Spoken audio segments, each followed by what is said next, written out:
What's up, everybody? Welcome to Kinda Funny Games Daily for Wednesday, November 18th, 2020. I'm one of your hosts, Greg Miller, alongside the rogue one at Gary Whitta. Good morning, Greg. How are you? I'm great, Gary. How are you? I'm just wonderful. I'm a very happy gamer at the moment. Why is that? There's just so much great stuff out there. It's just like great times to be, new consoles, new games. It's the holiday season when all the hot games come out. It's just a lot of great stuff happening right now. Where have you been spending most of your time? Where have you been spending most of your time right now? I mean, geez, all over the place. Yeah. Trying to think. I what have I been playing? In the last week, I have played Call of Duty Black Ops Cold War, Tetris Effect, Connected, Dirt 5, Fuser. I've been watching. My wife's been playing Assassin's Creed Valhalla. Is she loving it? You know, she's a huge Assassin's Creed fan. I think Odyssey still reigns supreme for her, but she's warming up to it more and more and more as she gets into it. She's definitely like fully into it. Yeah, she's invested. Yeah. She already went and bought like $20 worth of like extra coins to buy like them Helix credits. Yeah, go enjoy. Got to buy them Helix credits. So many games, and I haven't even scratched the surface yet. Still haven't played Yakuza, haven't played Miles Morales yet. We've been playing. My kid really loves Astro's Playroom. I've been playing some 2-player Sackboy. Now I'm on the lookout for a third DualSense controller, so all three of us in the family can play Sackboy together. Is that hard? That's a really fun game. You had put that in Slack the other day. I haven't been keeping up. Is it hard to get even that? I don't know if it is or not. I'm just saying I need. It's on my list of things I need to do is get a third controller so all three of us can play Sackboy. Don't sleep on Sackboy. I think it's getting lost in the mix, but it's a really sweet little game. Fantastic game. We were talking about that on PS I Love You XOXO this week. I feel like that's right now kind of the shared message is that I've never had a launch, I think, or maybe even fall so fractured where there are so many different things I want to play. Usually I'm the guy, Gary, I get a game, I sit down, I marathon that game until it's done, then I move on to the next one. And I find myself right now bouncing between all sorts of games. Oh yeah, because there's so much good stuff. It's like even though you may be interested in a game, like Black Ops, I was able to dispense with quite quickly. That is a very short campaign. I started Black Ops Cold War like one evening, and I was done with it by like the next afternoon. I just kind of burned through the campaign. Short campaign, really silly and fun in the way that you expect, Cold War campaigns to be, historically egregious across the board, but nevertheless, very, very, very fun. And I don't know if I'm going to mess with the multiplayer yet, but I managed to burn through that.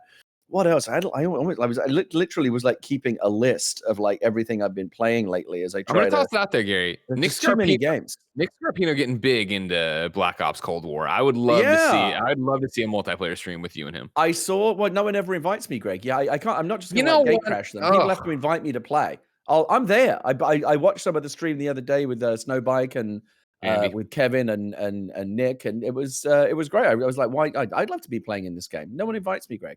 I'm sorry. You hate to see, especially. That's what he said about Marvel, and we invited him during the demo period, and he was like, "Oh yeah, I'll hit you up." Nothing. He's got you there, dead to rights. Gary. That was Marvel, though. Dead game.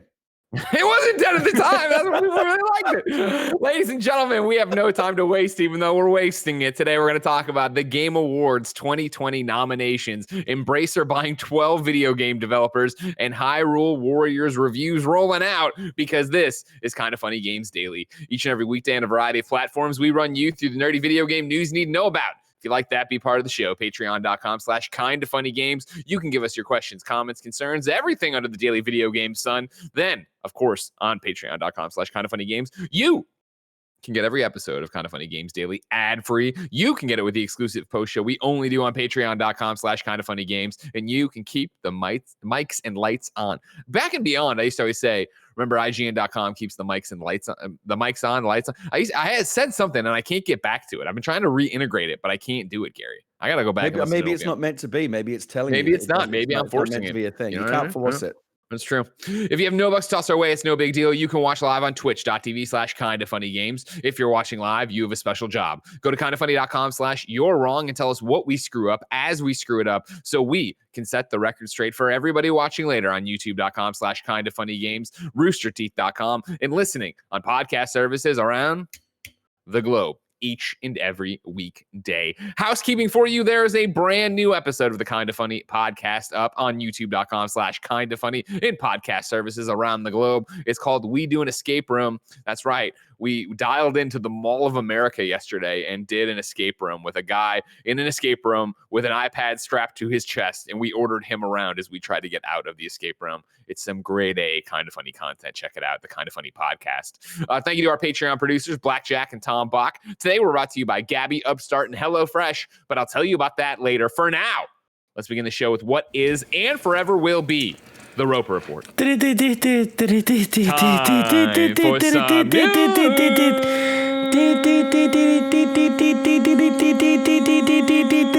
4 items on the Roper Report. How big is that? Evan, why are you so winded? I screwed up my timing, and I realized 10 minutes from our start time that I had to be home, and I was like half a mile away, so I had to run. I'm tired. Now, does Cecil, when you run, does Cecil understand the urgency, or does he think you're just playing with him? He understands the urgency, and he is running full blast, tongue all the way out, wind in his hair. It was fantastic. Ladies and gentlemen, the top story of the day, of course, is the Game Awards 2020 nominations. Geoff Keighley, of course, took to the internet today to tell everyone what the judges, the more than 90 outlets who voted on the Game Awards, have nominated in several different categories. We're going to run through them here. We will not run through every category. You, of course, can find those around the internet. Some top line highlights, though. This year, Sony Interactive Entertainment is the most nominated publisher with 22 nominations across its portfolio of games. This is the second highest count for publisher nominations in Game Awards history, following Nintendo's record-setting 23 nominations for the Game Awards 2017. Then on Twitter, industry analyst Benji Sales rounded this up. Here is the 4 titles up for the most Game Awards at the Game Awards 2020, not including the Esports Award. The Last of Us Part 2 has 10 nominations. Hades has 8 nominations. Ghost of Tsushima has 7 nominations. And Final Fantasy VII Remake has 6 nominations. Gary, let's top line it here. Again, I've cut off a few of the categories, mainly the esports stuff, some of the sim stuff. So not the full list. You can get that around the globe. But as we get into this now, Game of the Year, your nominees are Animal Crossing, New Horizons, Doom Eternal, Final Fantasy VII Remake, Ghost of Tsushima, Hades, and The Last of Us Part 2. Gary, Game of the Year, those 6 nominees right there. How does that sit with you? Where does it smack you? What's going on? I haven't played every game on that list. I've played most of them. I think it's... first of all, let me preface this by saying to you what I said to you before the show. I don't care about awards. I think they're silly. So you already got an Oscar. You don't care anymore. I understand. I think they're largely a waste of time. And I understand why people like them. I just personally don't care about them. So it's hard. If you're expecting a rant or something, you're not going to get it because I have to care about something to rant about. Guarantee we're going to get a rant by the end of this. When we get to the reader mail, I guarantee there'll be a Gary Whitta rant up your sleeve. But okay. The only thing I'll say about the Game of the Year awards category, and it does actually irritate me a bit. That's because not because I care about awards, because I think they just got this one wrong. And I'll just say it in general. Any Game of the Year shortlist, nominee list that doesn't have Fall Guys on it is illegitimate in my eyes. Wow. So there you go. Wow, spitting in Geoff Keighley's face. You know what I mean? You hate to see it, but it's not the first time you've done it. Yeah, I think the Game of the Year list is interesting. Again, Animal Crossing, Doom, Final Fantasy, Ghost of Tsushima, Hades, and The Last of Us Part 2. For me, the standout on there is Doom Eternal. I'm really surprised Doom Eternal got a nod. I would have thought a Fall Guys would have gotten in. Yeah, see, that's so. I mean, I hesitate to say it because that's one of the ones I haven't played. So it's not really for me to. It's not really a legitimate viewpoint for me to say you should take off this game I haven't played and replace it with one that I have. But it kind of feels like, I'm glad that you said it because it kind of I had the same thought. It's like if I had to swap one game out here for Fall Guys based on what I've played and what I know of each game, I would probably drop Doom Eternal for Fall Guys. All the others, I think, are no one's going to complain about Last of Us or Hades or Tsushima. Those are all totally legitimate. Doom Eternal, I'm just kind of like, eh. But Fall Guys it should really, and I've been saying this for a long time now. Fall Guys is no Game of the Year nominee list is complete without it, and this one doesn't have it. I don't get it. That's all. Seems very strange to me. While we're here, again, we're going to go through all these, not all the categories, all the categories I wrote down here. Witt writes in to patreon.com/kindoffunnygames, just like you can, to be part of the show, and says, so the Game Awards nominees were just announced, and very few November games made as much of a splash as many expected or hoped. Jeffy Grub from GamesBeat, of course, even said that voting happened before people got to play Demon's Souls and Sackboy. I hope this is not too contrarian, but I just don't buy Greg's argument that the Game Awards won't be as popular if it moves to early January. The Oscars is the most watched live television event in the United States outside of the Super Bowl, and it does not occur until mid to late February. In fact, the anticipation by moving to January may get people. I didn't put a period there. Late February period. In fact, the anticipation by moving to January may get people more invested because they will actually have time to play all the games during the holidays. Does Geoff think that he will not get as many game announcements if he moves the Game Awards to January? Ultimately, it's just a pet peeve of mine, but I do think the Game Awards would benefit as a whole for both the games and the consumer by moving it to January. Love all you do. Stay safe and healthy. Gary, should the Game Awards move to January? Yes. Why? We've talked about this before, Greg. We talked about it, what was it, last year with the Jedi Fallen Order debacle, where that couldn't be considered because it came in a little bit late. It's dumb. I don't understand it. I don't understand the thinking behind it. The Game Awards, I think, now has established itself as a big enough event in its own right that you could put it any time in the year and people are going to tune in and people are going to want to partner and do their announcements and stuff like that. There's a reason why the Oscars are in February. It's to give all the jurists and all the voters enough time to properly, view and consider and think about and ruminate on and vote for everything that came out in that calendar year. Just like video games, a lot of the prestige movies come out toward the end of the year because they want to be, freshest in the voters' minds. Mhm. I get that. That's a strategy. A lot of the biggest and best games come out at the end of the year because that's the holiday buying season. So two different reasons. But in both games and movies, a lot of the games and a lot of the films that are most likely to be worthy of awards consideration come out towards the end of the year. That's why the Oscars are where they are. Why the Game Awards doesn't do that, and so instead we get this ridiculous situation where a huge awards-worthy game like Jedi Fallen Order can't be considered, or especially this year when a lot of the big next-gen titles that people are excited about, and you've got Geoff Grubb saying, "Well, we only had one day to consider it." It's preposterous. They should move it. They should, again. I don't really care whether you do awards or not, but if you're going to do them properly. Allow people to properly play and consider and vote for everything that came out in that calendar year. Or what's the point? It's silly. I think it delegitimizes the awards to a large degree to do them this way. I think, I just saw a blessing in the chat over here make a point that I think resonates to some extent. And that's the Game Awards aren't the Oscars. The Game Awards are the VMAs. And I think that is the push and pull of this is the Game Awards are the premier awards show for our industry. You know what I mean? Don't get me wrong. DICE Awards are great and they have a great host every year. But Game Awards are where all the eyes are and what's going on with it. And I think that's interesting to wrestle with in terms of what Geoff wants the show to be and what the show is, which I think is great. And of course, there's a We Have Cool Friends with Geoff. I'd encourage everybody to go see where we talk about doing especially this year in the pandemic. But not only what he wants it to be, but what it actually is now and what it actually is to the audience. Because the argument always is, and what we talk about on the We Have Cool Friends with Geoff, me and him, is that, well, yeah, there are these weird cutoff times for it, but Jedi Fallen Order is then still counted for next year. Next year, Demon's Souls Demon's Souls Remastered and Sackboy will be eligible for the next round of things, right? In terms of how this all shakes down. I think I'm speaking out my ass on that. We're going off of what Geoff Grubb said. I haven't checked the dates of. We are a judge for full disclosure, kind of funny, but I forget what the dates are for when it was the cutoff for nominations, yada yada. But for argument's sake, right now, and what the industry actually holds them up to be, I think this year. And because Witt takes me to task here, right? I just don't buy Greg's argument that the Game Awards won't be as popular if it moves to early January. There's a lot to wrestle with. And 2020, I think, really does put it in a different lens and in a different conversation this time around, where I think historically it has been, the Game Awards have been here at the end of December because of it's a great marketing beat to get you excited for the new year. We're past Black Friday, so people will talk a little bit about what's coming up for next year and get you hyped for that. It timed out with PSX in the past. Old days. So there was already an event happening to piggyback off to give runway to the Game Awards, to make it seem like, to make both events, feed off of each other's energy and get to where they need to be and going and how big they need to be.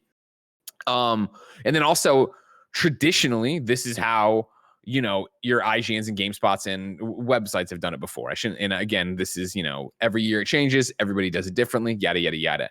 I do wonder for 2020 if right now the traditions of the Game Awards are hampering the Game Awards. Where if it is the fact that, well, yeah, you know, at the end of the year, it's another great reason it's where it is that, hey, everybody can come to this. You're done making your games. You know, studios are starting to go dark.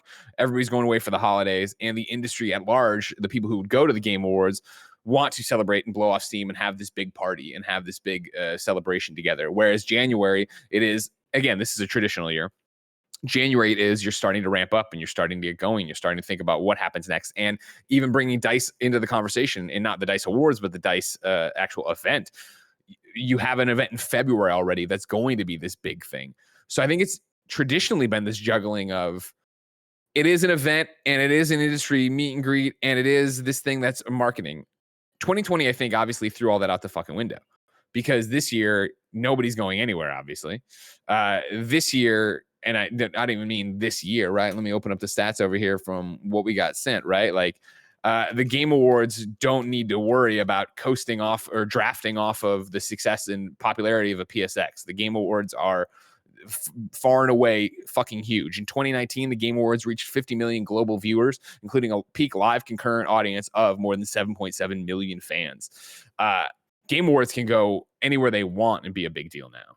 And so this would have been the year, I think, where it would have made sense to say, you know what, we're doing this virtually and we're doing it the first week we come back in January. And again, that's partly because of what 2020 is and how this year's shaken out, and then how that has shaken the Game Awards to be something different.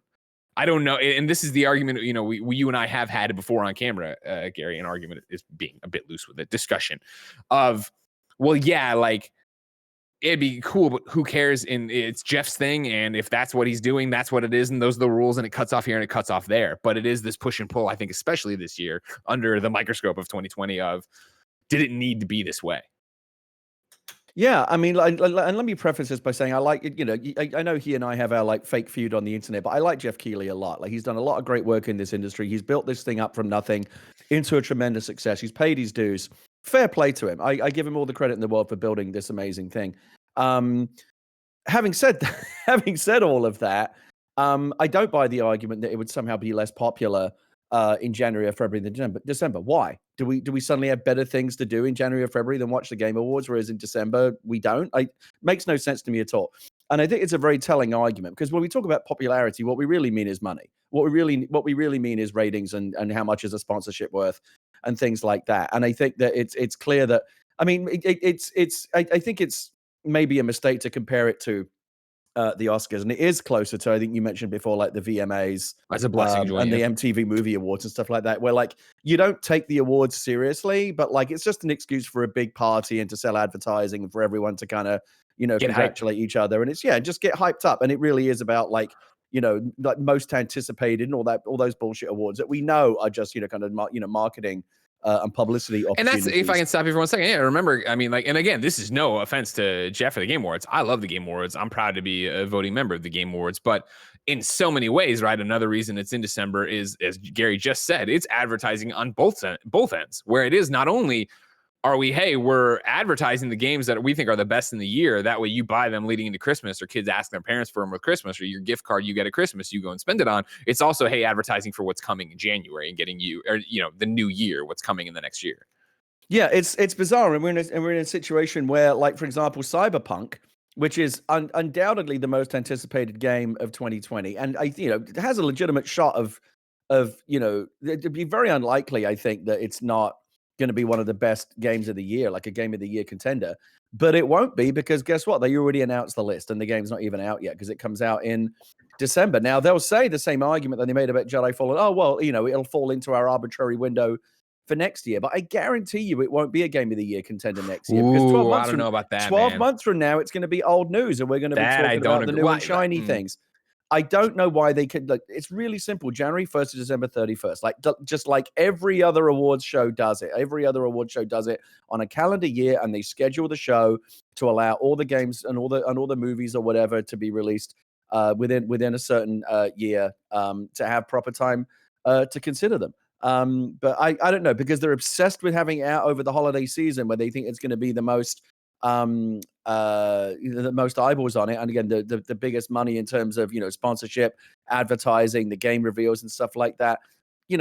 Again, it's fine. Let it be what it is, but don't pretend it's something it's not. It's a commercial enterprise first and foremost. If you want the really legitimate game awards, you go to the DICE Awards or the GDC Choice Awards. But here's the thing: here's the thing. Well, first, oh man, Gary, I love having you on the show. So many great discussions. There's so many things you said I want to jump in on. Let's jump in right there. If you want a legitimate award, spoilers for this: there are no legitimate awards. Like, this is all. There's no like, even for us as the critics in the 93 outlets or whatever, right? Like, everyone took this seriously and everyone did it, but not every judge is able to play every game. So like, it's that it does become, what have you played and what have you done? And even for DICE, that like legitimizing it and that's the industry voting on their peers, right? And look at how many people flipped the fuck out last year when Untitled Goose Game won Game of the Year.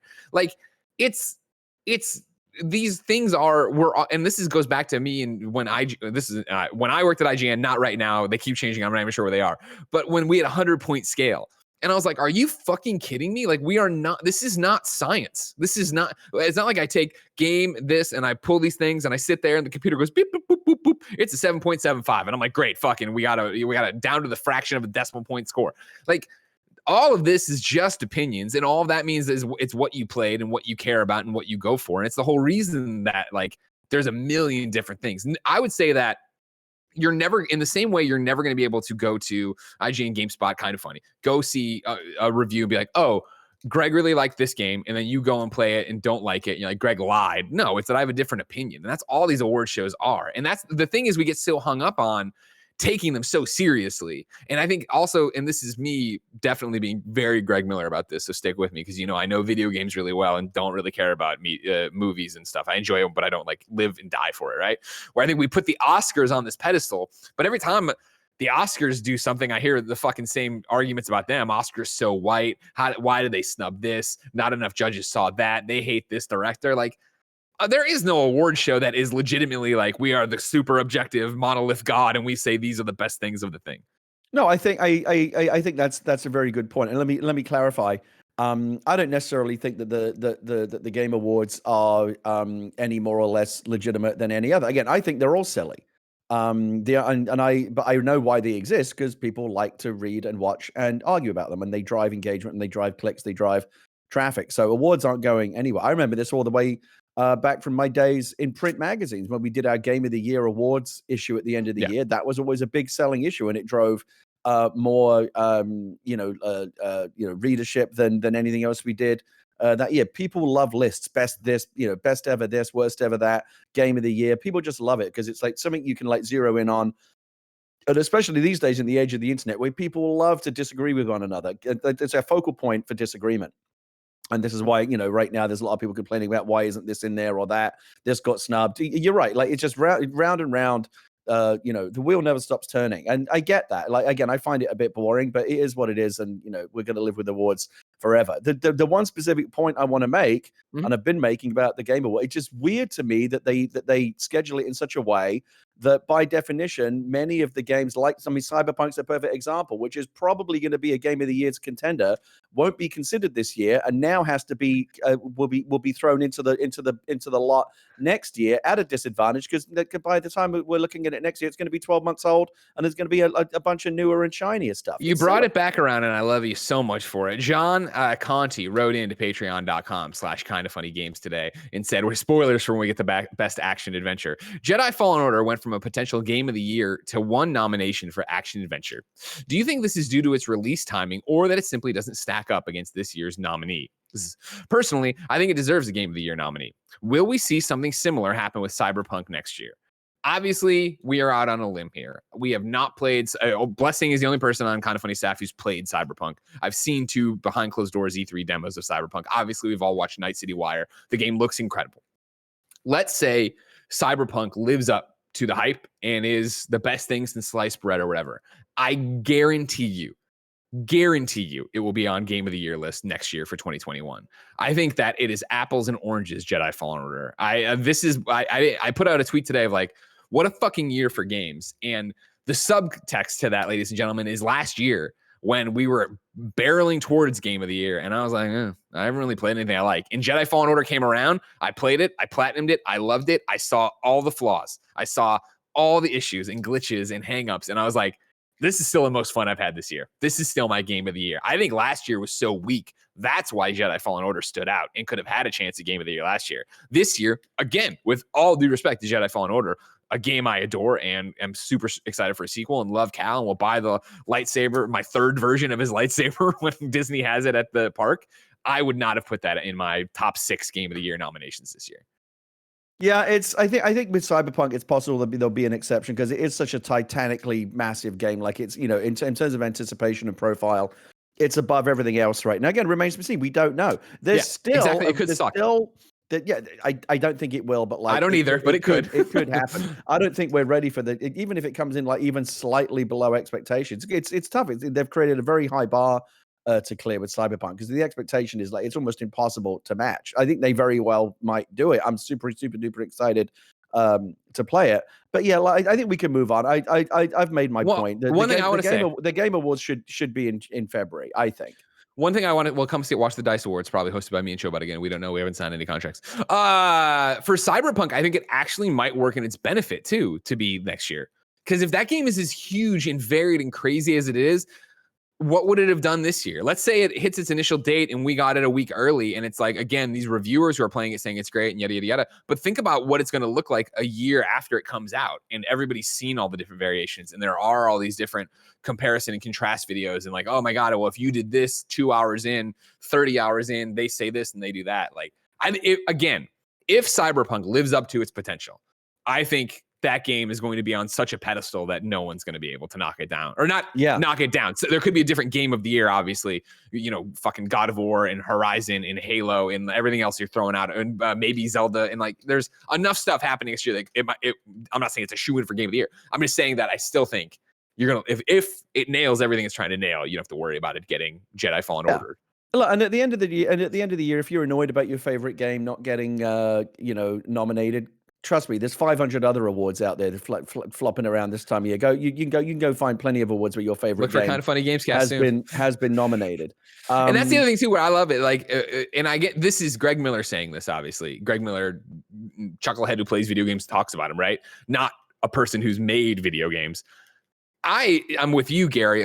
For the most part, all awards are kind of meaningless, right? Like it's cool and it's great to see people's work rewarded and shit. But again, it is like, just having these conversations and talking about it. And even if the game didn't make the nominations, to see people out there going like, where the fuck is Game X? Like that feels good. I would hope for the creators. Yes, I'm sure they want the, statue from Geoff Keighley. They want the statue from DICE and stuff like that. But it is this thing of celebrating the industry and seeing how much cool shit we did.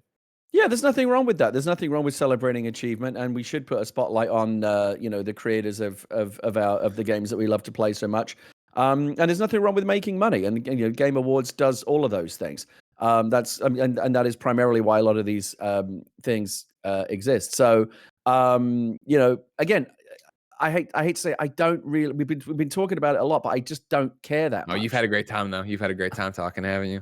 And we're not done because I want to run you through the rest of the categories. Best game direction: Final Fantasy, Ghost of Tsushima, Hades, Half-Life Alyx, The Last of Us Part 2.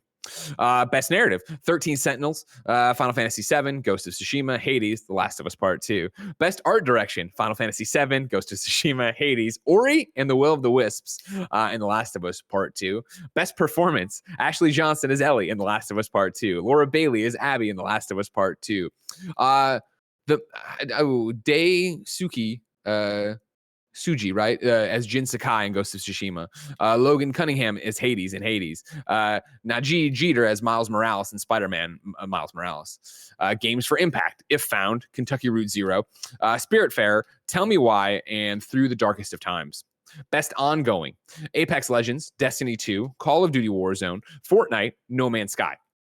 Best indie: Carry On, Fall Guys, Ultimate Knockout, Hades, Spelunky 2, Spiritfarer. Best community support: Apex Legends, Destiny 2, Fall Guys, Fortnite, No Man's Sky, Valorant. Innovation and accessibility: Assassin's Creed Valhalla, Grounded, Hyperdot, The Last of Us Part 2, Watch Dogs Legion. Best VR/AR, Dreams, Half-Life Alyx, Marvel's Iron Man VR, Star Wars Squadrons, The Walking Dead Saints and Sinners. Best Action, Doom Eternal, Hades, Half-Life Alyx, Neo 2, Streets of Rage 4. Best Action Adventure, Assassin's Creed Valhalla, Ghost of Tsushima, Marvel's Spider-Man Miles Morales, Ori and the Will of the Wisps, Star Wars Jedi Fallen Order, Last of Us Part 2. Best Role-Playing, Final Fantasy VII, Genshin Impact, Persona 5 Royal, Wasteland 3, Yakuza Like a Dragon. Best Family, Animal Crossing New Horizons, Crash Bandicoot 4, Fall Guys, Mario Kart Live, Minecraft Dungeons, Paper Mario. Best Debut Game, Carrion, Mortal Shell, Raji, an Ancient Epic, Roki, and Phasmophobia. And then Content Creator of the Year, Alana Pierce from the Kinda Funny Xcast. Nowhere else. That's where she came from. Nick Merckx, Tim the Tatman, Jay Ann Lopez, and Valkyrie. Like I said, that's just a rundown of the ones that apply most to the audience we have at Kinda Funny. A lot of esports out there, a lot of racing stuff still out there. Check out all the Game Awards stuff for that. Gary, surprises on there for you? I wasn't really paying attention. You hate awards. Yeah. I looked into I it. mean, I heard Oscar. you rattle off a long list of game names. Yeah.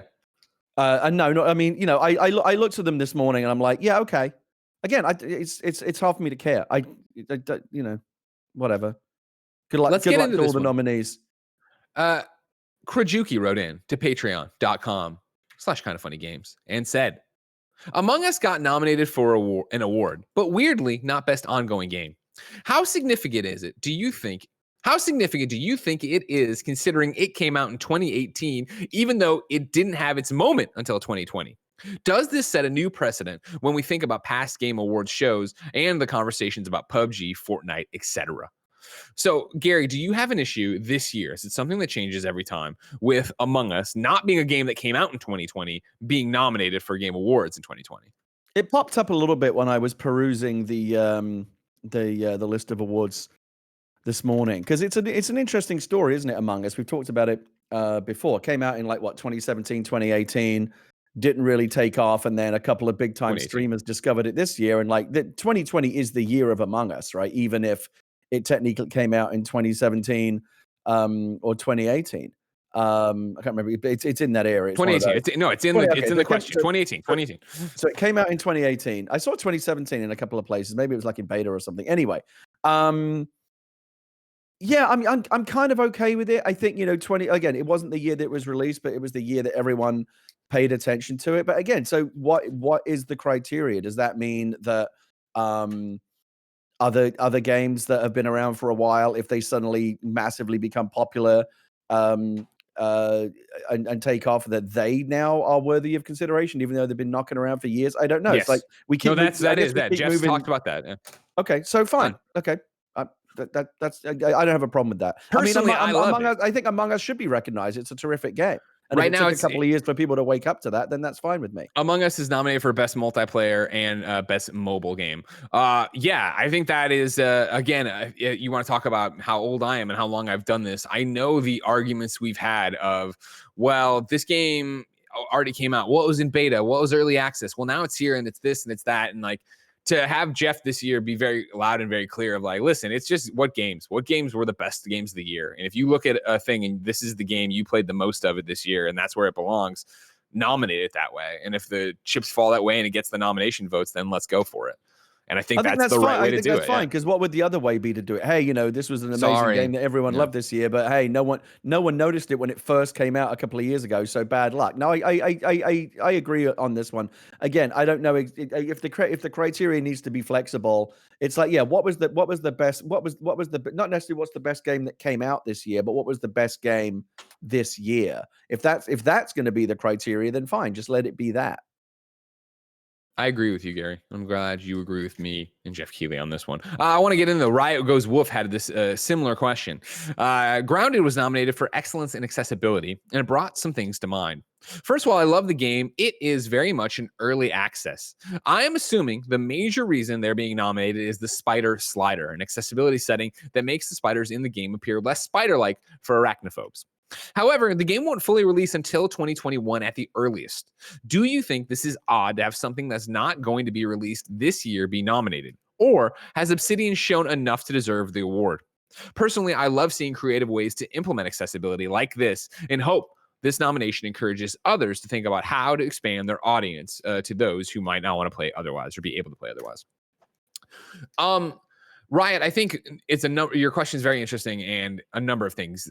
Spider Slider and Grounded happened this year, and especially for it to be nominated for innovation and accessibility, I think you're right that it's being nominated for the Spider Slider. So it's not being nominated for Game of the Year, Best Experience, Most Accessible Game. Even it's being nominated for innovation and accessibility. And I think that even though that's early access, and it's still a very basic product right now. As that game, it's not about what it's going to do in the future. It's about what it did right now in 2020. And I think that that's a worthy addition and a worthy one that to inspire people and make them understand that. I think that I don't have a problem with that either, and I'm glad that they're doing these accessibility categories. And by the way, kudos to Alana and Steven Spawn for doing the whole accessibility awards that they came up with. Hold on. There should be more of that. Alana, Steven, and Kind of Funny's Kevin Coelho. Yeah. Oh, was Kevin involved in that? Yeah, Kevin I ran was their it. director. He ran the show. Well, that's great, Kevin. Kudos to you also. Well done. It was brilliant. There should be Thank you. more of that. It's really easy conversation I have to have with Kind of Funny at some point. It's really easy. Oh, how easy your job is? No. I've been saying for years we should pay you less. All right. Let's see how that goes. Camera's dead. Final question on this game awards front, Gary, and it's something I think you have an interesting take on, being, of course, from the movie world as well. Connor Kilmurray writes into patreon.com/kindoffunnygames and says, "Hey, KFGD crew. At the Oscars, I'm always confused as to why there's a distinction between best director and best movie, since being the best director would imply they made the best movie, and same goes for the Game Awards. However, games are a totally different beast, so I was wondering if you all can provide some insight as to what you think makes a game of the year, but that there could be better game direction for someone else. Thanks, and Game Daily." Gary, from your side for Connor, when you think about the Oscars and you think about movie award shows and you think of best movie, best director, what's the delineation there for you? I think it's a very narrow one, and for that reason, I don't have the statistics, but I think if you went back and looked, you would find that most of the time, the vast majority of the time, best director and best movie go to the same movie. Not all the time. There definitely are. There definitely have been exceptions to that. When there is an exception, when best director and best movie are split, people notice it. They go, "Oh, that's weird," because they know that the two things kind of go hand in glove. I don't know if being the director of a movie and being the director of a game are necessarily the same thing. Not every game has a quote unquote director. Like the cinematic type ones do. Last of Us, God of War, they have directors, and we generally tend to know who those people are. They kind of become personalities in their own right.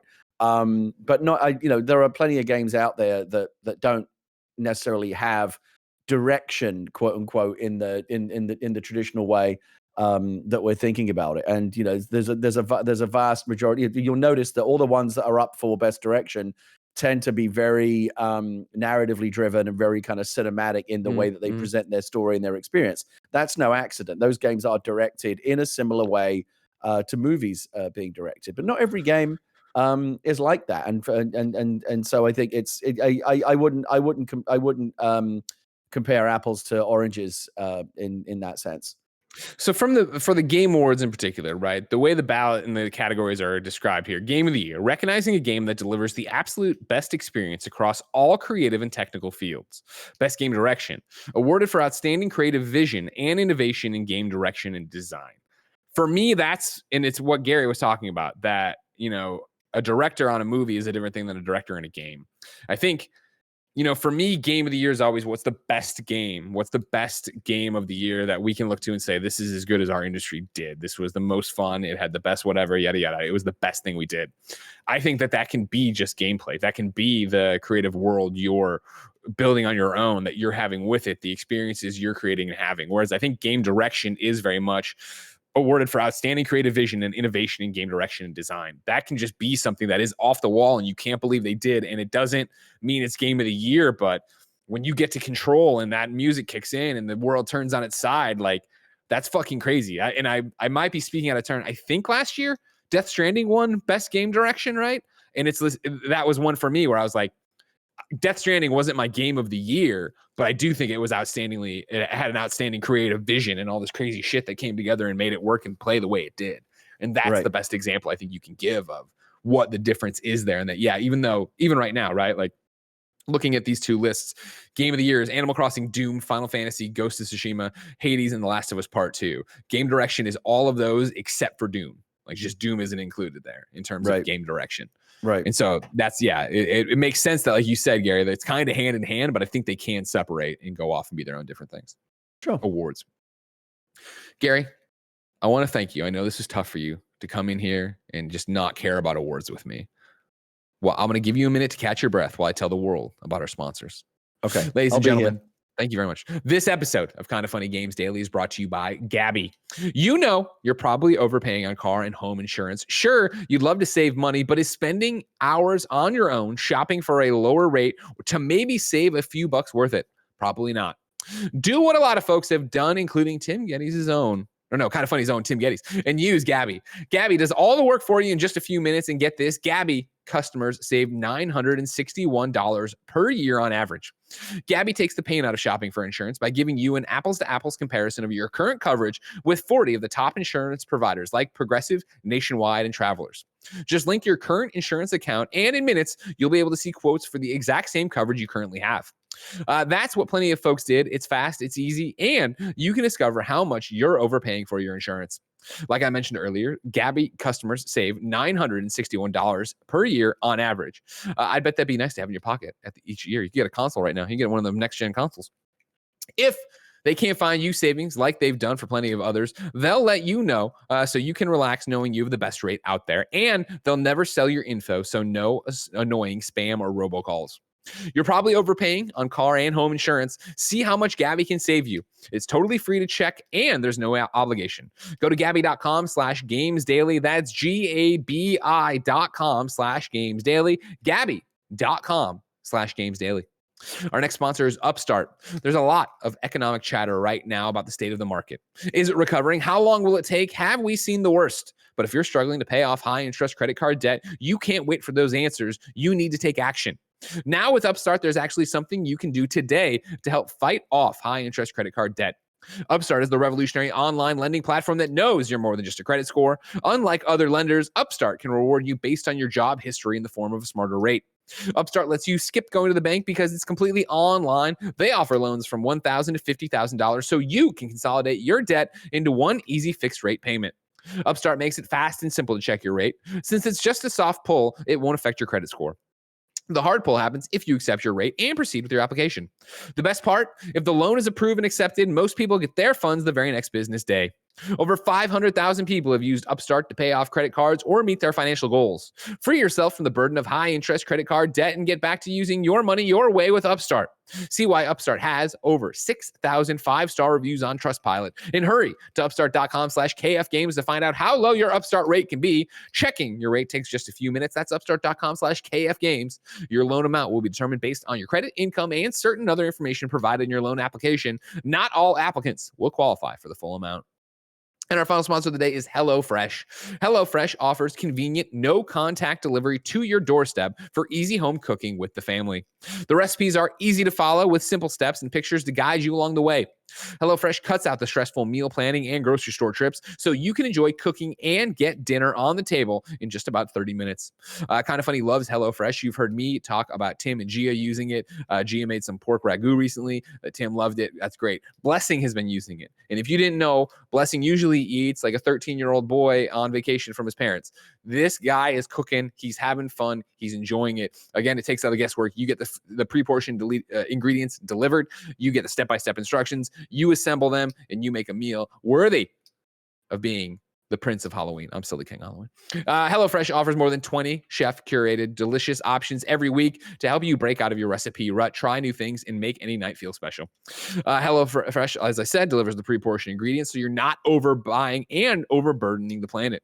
HelloFresh packaging uses HelloFresh packaging is almost entirely made from recyclable and or already recycled content. You can easily change delivery days or meal plan preferences. Skip a week whenever it's right for you. You can help with HelloFresh's Beyond the Box program, where you give nutritious meals to those experiencing food insecurity with just a couple clicks in the app. Go to HelloFresh.com/games90 and use the code games90 to get $90 off, including free shipping. That's HelloFresh.com/games90. All right, Gary, we're done with the awards.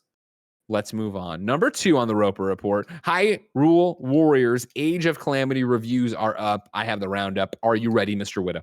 Let's go.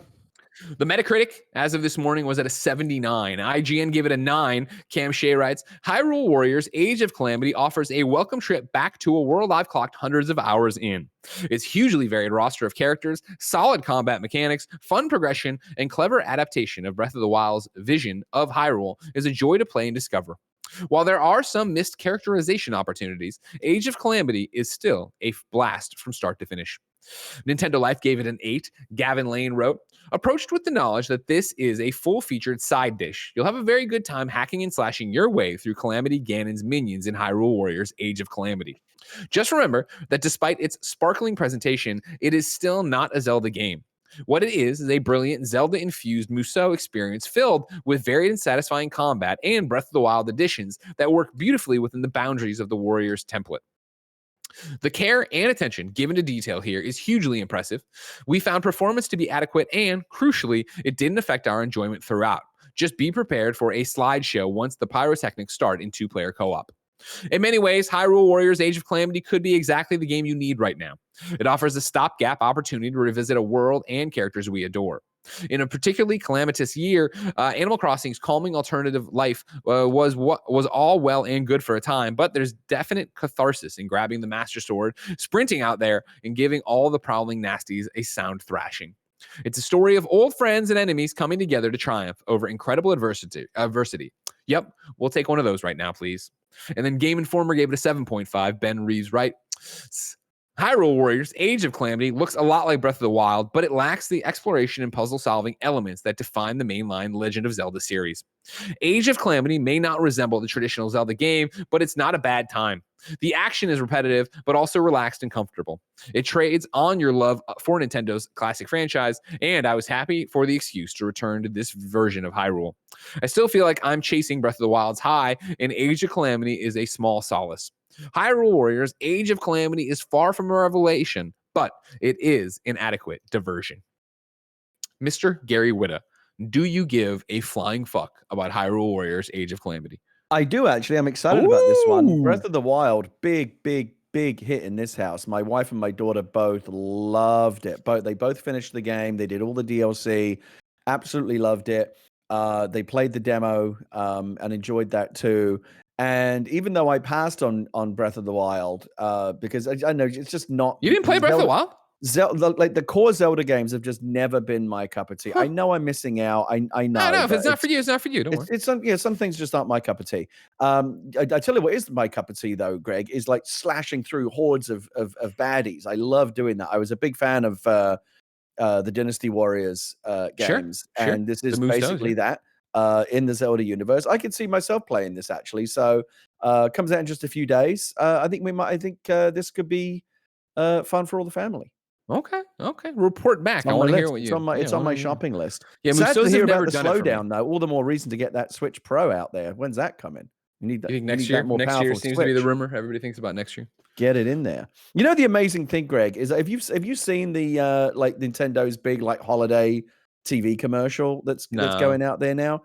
It's like, oh, fun for all the family. Get a Nintendo Switch. Holiday 2020. We have the games you want to play. Do you know what they're playing in the commercial? Mario Kart.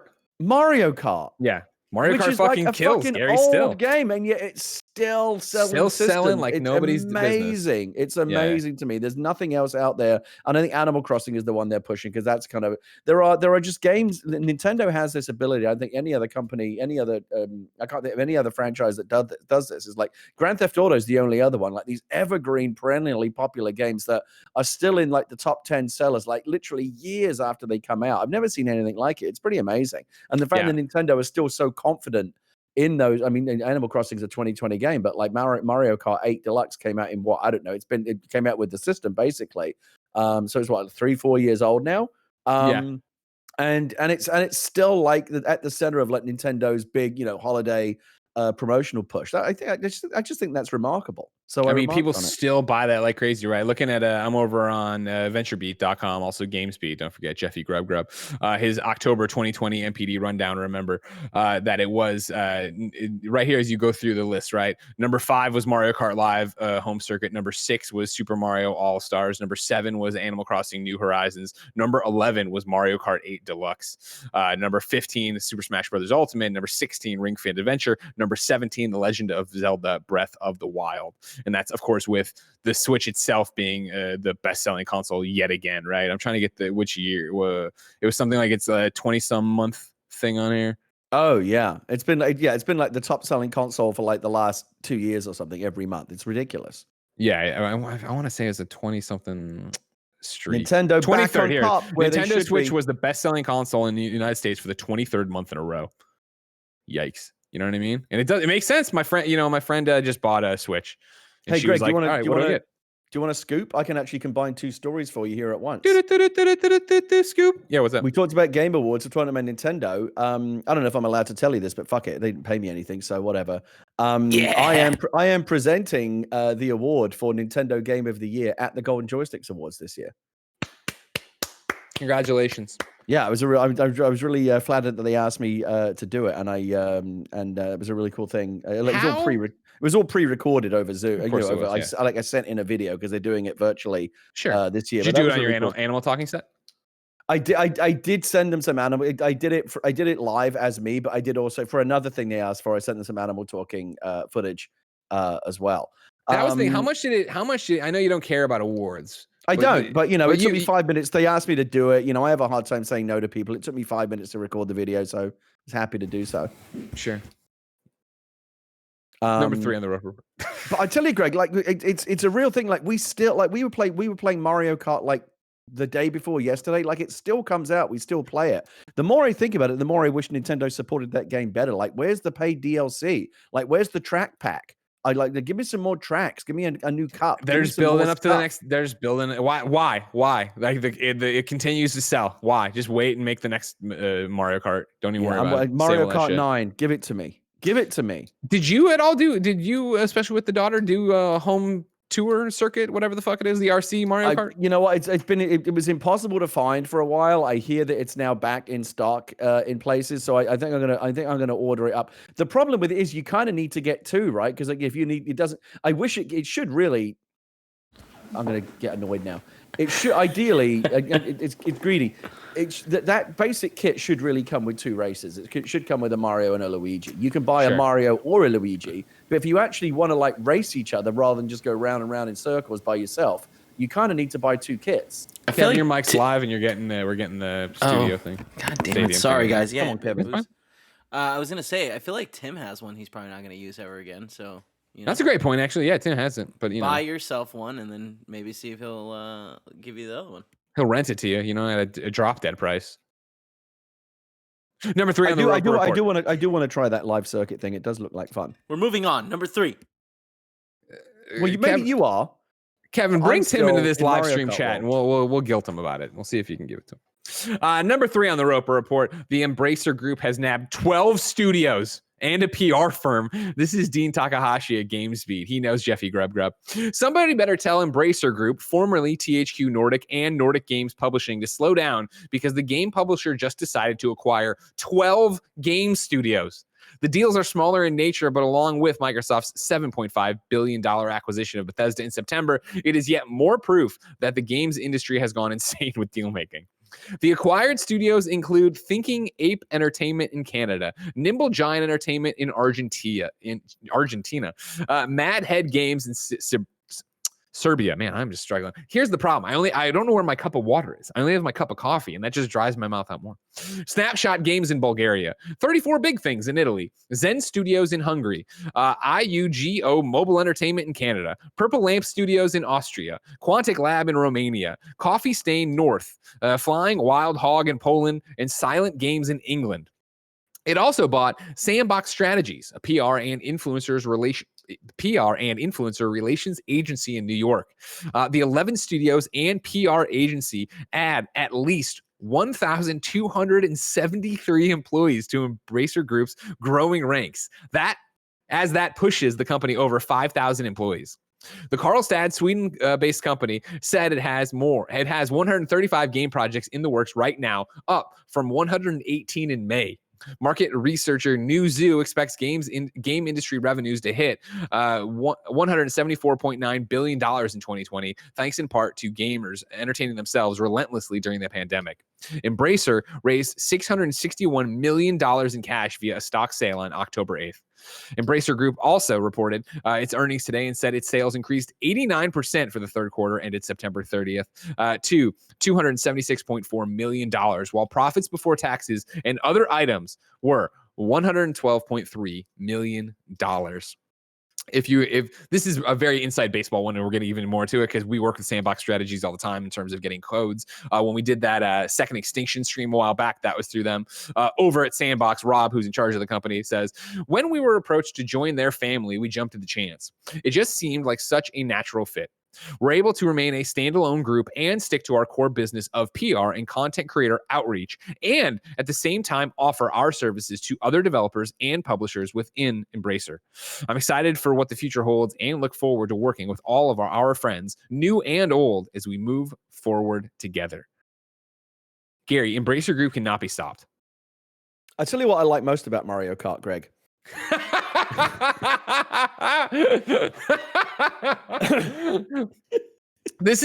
I know this is not a juicy one. This is not a holy shit, let's talk for 30 minutes about it. It is just yet another thing of, remember, these motherfuckers are crazy.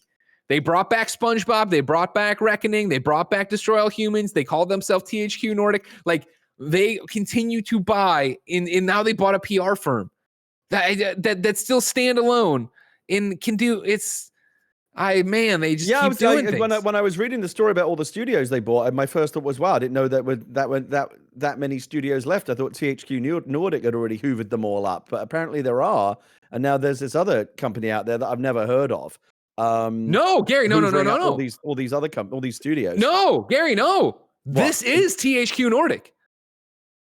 Wait, this is part of THQ Nordic? This is the parent company. They were called THQ Nordic, and then they said they were the parent company, THQ Nordic. Then they had THQ Nordic, and they said that's confusing. So the parent company changed their name to Embracer Group.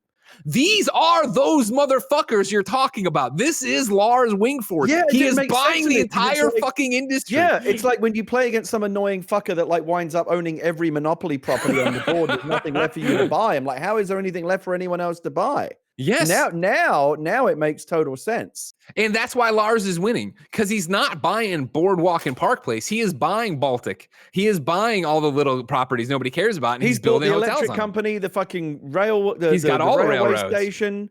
He's got. It's different for me because my Monopoly board is different. We don't have Park Place, so we have like Mayfair and Piccadilly and stuff like that. We have proper Monopoly, not this American shit. No, you have you have knockoff. You have London Monopoly. What the hell is that? Everybody's got that. You know, at least the people who know, like when you talk to somebody who plays Chicago Monopoly, they're not like, oh, I don't understand what that is. Sorry, I only know the Magnificent Mile. Wait, if you buy Monopoly in Chicago, is it all Chicago stuff?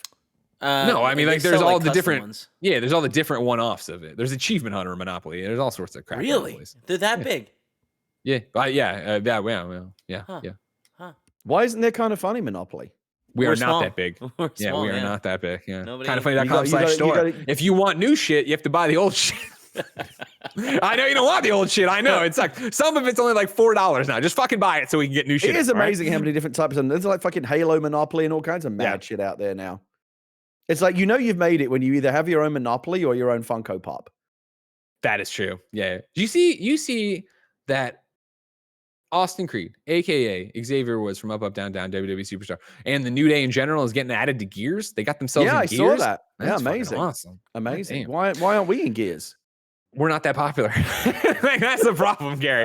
They'll put shirtless Spider-Man in as a reference that if you get, you get, and if you don't, you don't. He's just some fat guy. Number 4, this is a quick one for you. DeeJ is going to Iron Galaxy. This is from Iron Galaxy. Today, we are excited to announce that former Bungie communications director David DeeJ has joined the company as head of communications and chief operating And Chief Operating Officer Chelsea Blasco has been named co-CEO alongside Adam Boyes. The expanded leadership team will drive the development and launch of an original multiplayer melee combat IP for consoles and PC.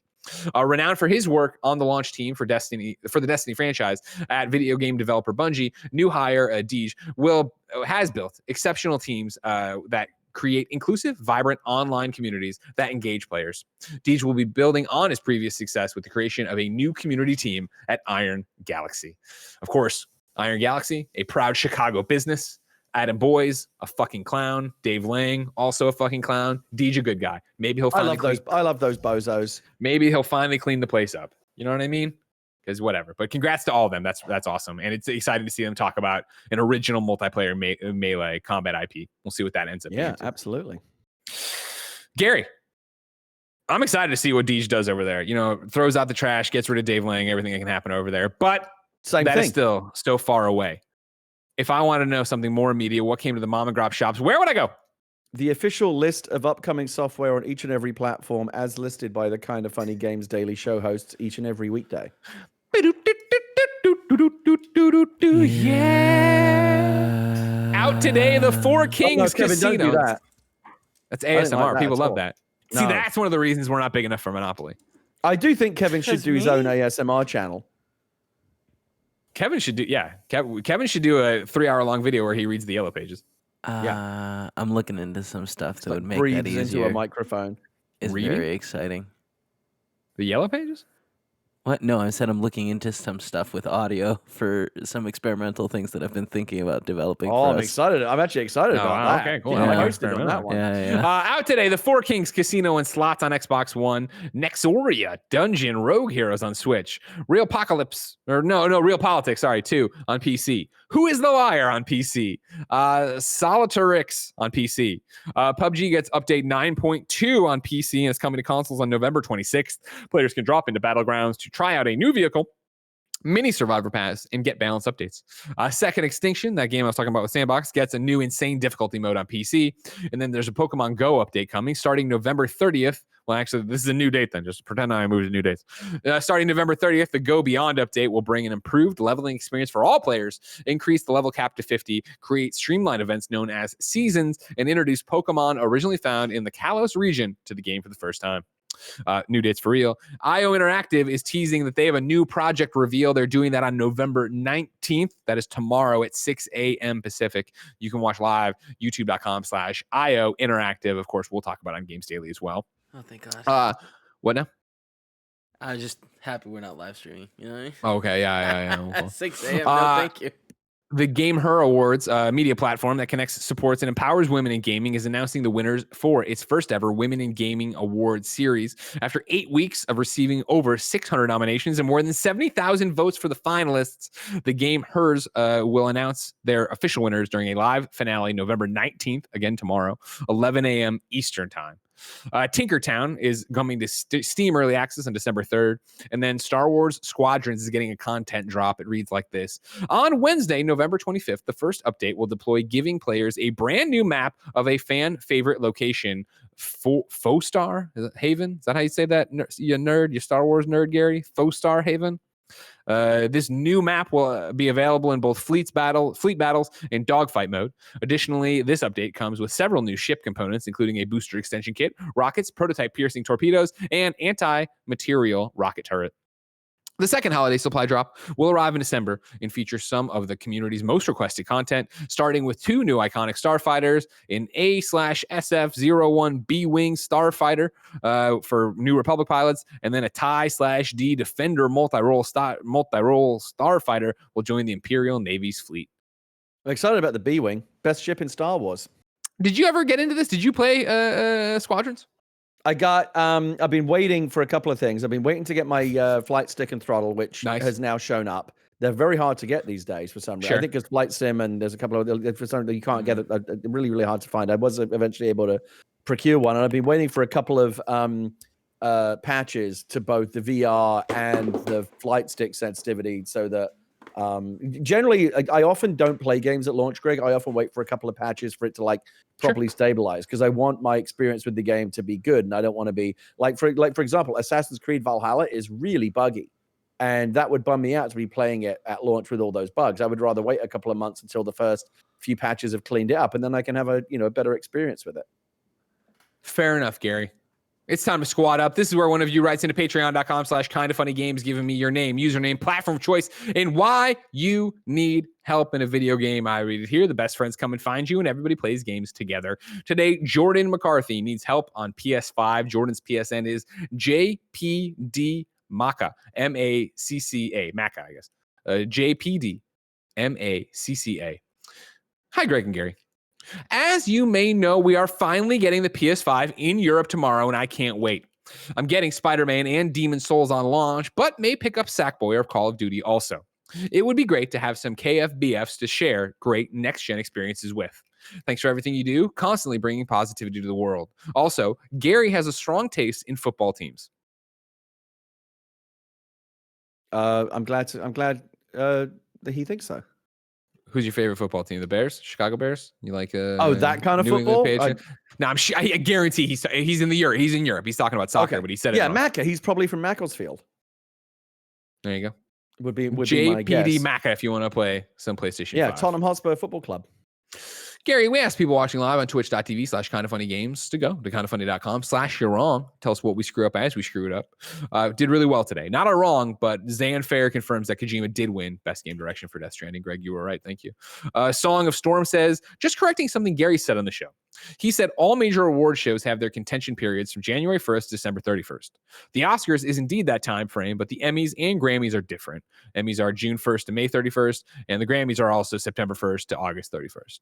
So as always, we said earlier. Yeah, that's true, and those are and those are based more around because television it's changing these days in the age of streaming, but like seasonal television, network seasonal television typically goes from September up until like May, and there's not much TV on in the summer. So because the TV season is technically is kind of a different 12-month period, makes sense for the Emmys to reflect that. I believe, I don't know anything about music, but I imagine it's something similar with the Grammys as well. But the closest analog is movies, where most of the big movies and most of the big games are certainly the ones that would be considered worthy of awards contention come out towards the end of the year. So it makes sense to give voters breathing room to properly consider those end of year games. That's the only point I was making. Okay. Ladies and gentlemen, that's Kind of Funny Games Daily for Witta Wednesday. Tomorrow, it's going to be me and Tim Tam himself, 4:30 under 30, Tim Geddes. Friday, a game change for you, or a little change in your programs. It's going to be me and Asa Green River from Borderline Entertainment celebrating Native American Heritage Month. Those will be the hosts to close you out this week for Kind of Funny Games Daily. Of course, our show doesn't actually end here. You can go to patreon.com/kindafunnygames. You can get the post show Gary and I are about to do, exclusive to you right there. However, if you want to stay here on twitch.tv/kindafunnygames, Internet Explorers is up next. You got Tim, Andy, and Nick doing goofy things on the internet for you. So yeah. Also, Greg, later today, I don't know if you caught this last week. I wouldn't be surprised if you didn't. But I unboxed the PS5 on my own Twitch channel. And I don't understand unboxings, but people seem to like them. It was very, very popular. It was like the most popular Twitch stream I've done outside of Animal Talking like a really long time. People really, really like watching people take, cables and shit out of boxes. Yeah. Who knew? Anyway, it was super popular. And so I thought I would do another one. So later today, guess what I've got here? Microsoft sent me the Series S, which I'm actually quite excited about because this might be the perfect box for me to stream from when I do my Xbox game streaming. So yeah. I'm thinking about 2:30 p.m. Pacific today on my channel, twitch.tv/Gary Whitta. I'm going to unbox and talk a little bit about the Xbox Series S, and I hope you'll join me for that. Well, and to the person in chat who just said that the my PS5 unboxing was lame, go fuck yourself. Yeah. Thanks for the view, sucker. You got him. Ladies and gentlemen, this has been Kind of Funny Games Daily. Remember, each and every weekday, we are here with the nerdy video game news you need to know about. You can be part of the show, patreon.com/kindoffunnygames. Get the post show we're about to do over there. Of course, you can watch live on twitch.tv/kindoffunnygames, youtube.com/kindoffunnygames, or listen on podcast services around the globe. No matter where you get the show, thank you for supporting it. Until next time, it's been our pleasure to serve you.